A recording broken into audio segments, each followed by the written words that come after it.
এখানে 42 ইঞ্চি বডির জন্য 7 ইঞ্চি পুট দিলে হয়ে যাবে। তো এখানে 42 ইঞ্চি বডির জন্য আমরা কামিজটা কাটিং করব। মহড়া দিব 7 ইঞ্চি।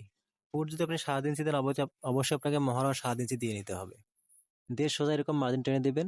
মার্জিন টেনে দেওয়ার পরে আপনাকে শোল্ডার যে ডাউনটা দিয়েছি, ডাউন থেকে নিচ থেকে আপনাকে সাইড ফাড়া মাপটা দিতে হবে। সাইড ফাড়া দেবো এখানে 1 ইঞ্চি সাইড ফাড়া। তো লক্ষ্য করেন সাইড ফাড়ার যে চিহ্নটা দেবো, সেই চিহ্ন থেকে মাঝখানে এখানে আরেকটা এখানে মার্জিন করতে হবে। মাঝখানে এটা যে পেটের লাইন, এখানে মার্জিনটা করার পরে সোজাভাবে মার্জিনটা টেনে দিতে হবে। টেনে দেওয়ার পরে লক্ষ্য করেন বডির মাপটা দিতে হবে। বডি হচ্ছে 42 ইঞ্চি বডি, 4 ভাগ করে 27 দিব।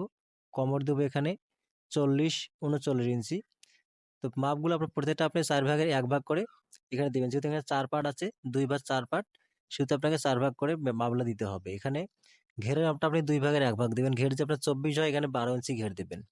দিয়ে ঘের থেকে সুন্দর করে সাইড ফাড়ার মাপ থেকে এভাবে সোজা মার্জিন টেনে দিতে হবে, যাতে কোনো টেরা বা আঁকা বাঁকা না হয়। আপনি এখানে আঁকা বাঁকা মার্জিন করেন তাহলে কিন্তু আপনার কামিজও আঁকা বাঁকা হয়ে যাবে। তো এখানে বডির যে শেপগুলো আছে শেপগুলো সুন্দর করে দিয়ে নিতে হবে। বডি থেকে কোমর, কোমর থেকে হিপ, এখানে 1 ইঞ্চি পরিমাণে মহড়ার জন্য নিয়ে সুন্দর করে মহড়া রাউন্ডটা এভাবে গোল করে দিতে হবে। দিয়ে নেওয়ার পরে মহড়ার যে আমরা তালপাট কাটিং করব, তালপাটটা কাটিং করব আমরা কাটিং করার পরে। শুধু সামন দিকে তালপাটটা কাটিং করতে হবে, পিছন দিকে তালপাট কাটিং করা যাবে না। তো লক্ষ্য করেন এখানে গলা হবে আপনার সামনে পান গলা, পিছনে গোল গলা। গলাটা আমরা বক্রম দিয়ে কাটিং করে দেখাবো।